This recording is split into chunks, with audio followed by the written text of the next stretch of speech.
My grandmother raised me, and my grandmother, all she had was a middle school education. My grandmother had 18 kids. I got 11 uncles, 7 aunts. My grandmother raised me and my sister because my mom chose a life of drugs. I hated my mom when I was a kid because I could not understand. Like, you carried me for 9 months. Why would you not be there to help me? I would see how my other friends' mother and their parents would be there, and my mom was never there. So my grandmother afforded me the opportunity that I have today, and she did it all through like love. My grandmother, she didn't show me loving somebody differently.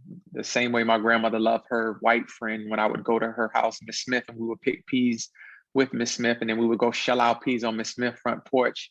Miss Smith would give us a bag for us to take our peas home, and when we were leaving, she would give my grandmother a hug, and she would give me a hug and a kiss on the top of my head, and she would say, "Take care of your grandmother," and then she would tell me she loved me. And then my grandmother would go to her Black friend house, Miss Emma Jones, and she would sit under her carport. And the same stories and the jokes and the laughs that my grandmother shared with her white friend, she shared with her Black friend. So my grandmother showed me an important lesson around love, that you don't just love someone just by the color of their skin. You love them by the content of their character. You love them by what they have in their heart. So everything that I do, man, I lead in love. I focus everything that I do out of love. And I think if I can spread love, man, it'll help make the world a better place.